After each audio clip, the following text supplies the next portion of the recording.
Assalamualaikum warahmatullahi wabarakatuh. Salam SHMH, Sinau Hukum, Melek Hukum. Pemirsa yang saya hormati, channel SHMH, kita masuk ke video yang ke-33. Masih dalam pembahasan tentang penjatuhan tindak pidana.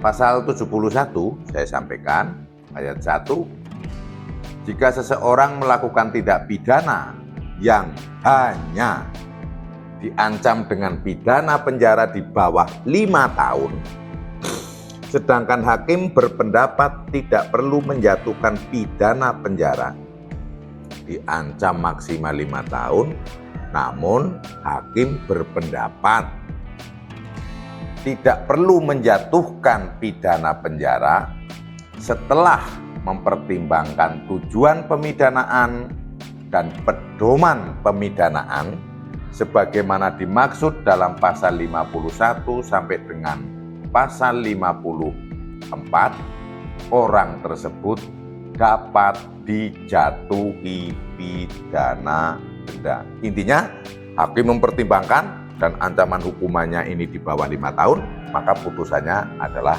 pidana denda. Bahwa ketentuan ini mengatasi sifat kakunya hukum. Jadi supaya hukum ini tidak kaku, maka sangat tepat dalam KUHP baru ini mencantumkan pasal 71 ini,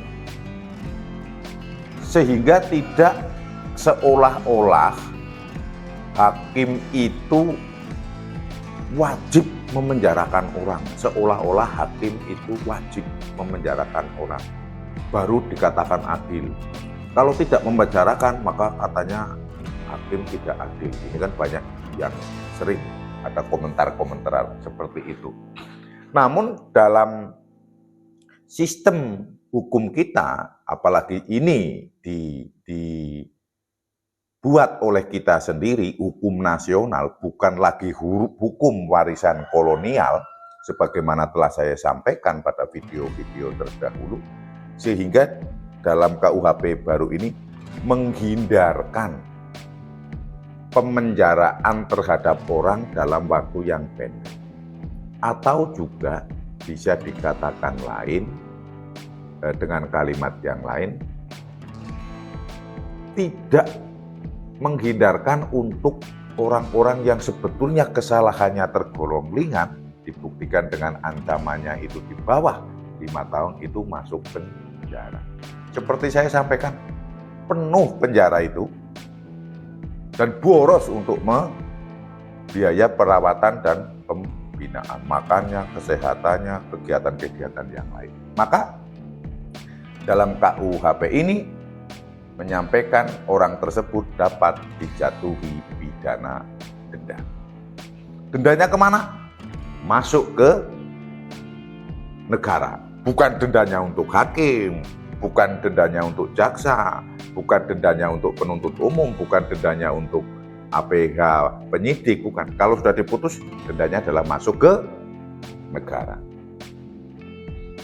Pidana denda sebagaimana dimaksud pada ayat 1 hanya dapat dijatuhkan jika titik 2a tanpa korban, tindak pidana tanpa korban. Tindak pidana tanpa korban ini sebetulnya ada korban, tapi korban itu bukan orang lain, dirinya sendiri. Korbannya adalah dirinya sendiri. Namun dalam KUHP ini disebut tindak pidana tanpa korban. Contohnya judi, narkoba, miras.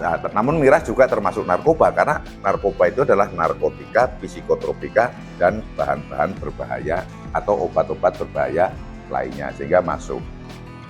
Judi itu ya ada korbannya kan sebetulnya kalau dirunut-runut loh ya.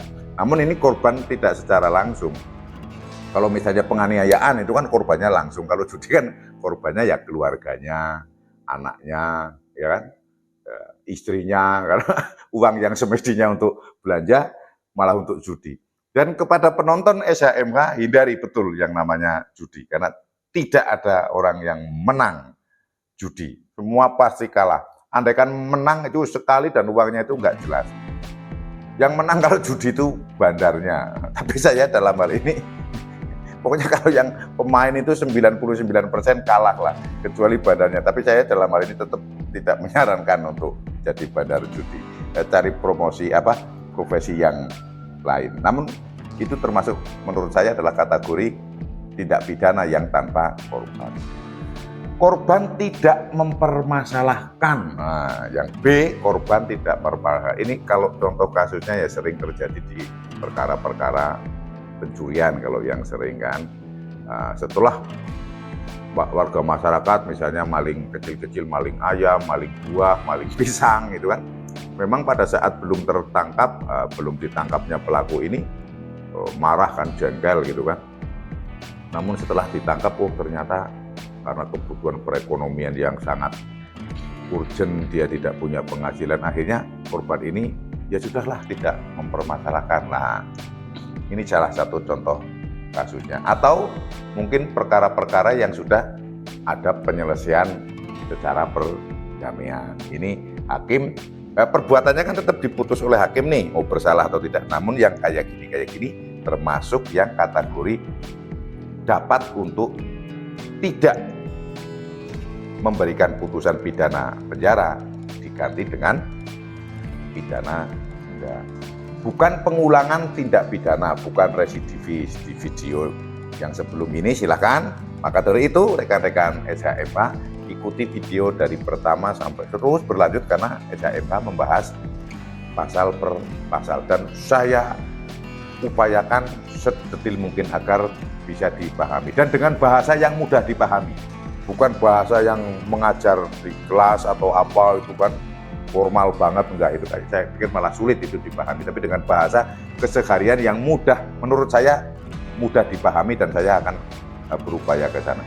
Bukan residivis kan, residivis juga sudah dibahas. Nah, kalau sudah seperti itu bukan residivis, maka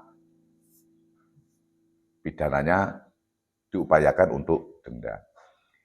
Pidana denda yang dapat dijatuhkan berdasarkan ketentuan sebagaimana dimaksud pada ayat 1 adalah pidana denda paling banyak kategori 5. Nah, kategorinya 5, kan ada 8 kategori. Paling banyak kategori 5 dan paling sedikit kategori 3. Sehingga tidak mungkin, tidak boleh hanya didenda 1, didenda kategori 1, kategori 2, itu tidak boleh. Ayat 4, ketentuan sebagaimana dimaksud pada ayat 2 huruf C tidak berlaku bagi orang yang pernah dijatuhi pidana penjara untuk tindak pidana yang dilakukan sebelum berumur 18 tahun. Yang terkait dengan pengulangan tadi, itu kalau itu tidak berlaku untuk orang yang melakukan tindak pidananya sebelum berumur 18 tahun. Sehingga dalam hal ini, kalau ada orang yang melakukan tindak pidana sebelum berumur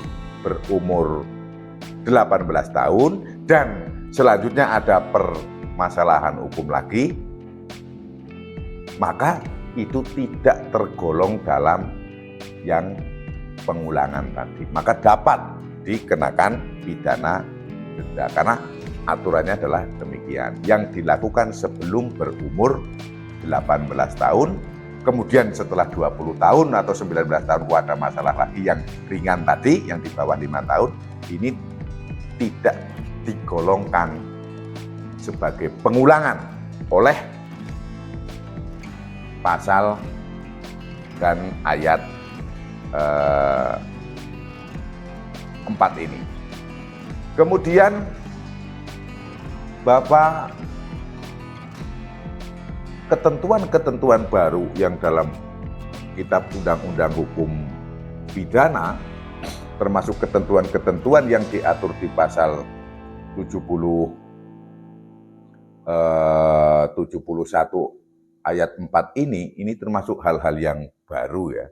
Sehingga ini harus betul-betul kita pahami bersama, baik masyarakat maupun APH, sehingga nanti tidak salah dalam menentukan langkah-langkah hukum. Karena memang hal baru ini kalau tidak kita pelajari dan kita matangkan di dalam pengetahuan kita, bisa jadi kita salah prosedur dan itu merugikan. Begitu salah prosedur, itu akan merugikan orang banyak.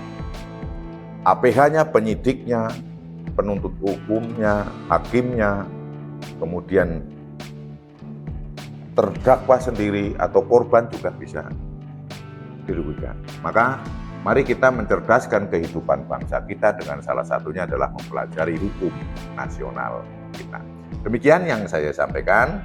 Ada salah mohon maaf, berikan komentar yang positif untuk membangun channel SHMH, Sinau Hukum, Melek Hukum, dan mohon dukungan untuk yang belum subscribe karena akan banyak lagi video ke depan. Lebih kurangnya mohon maaf.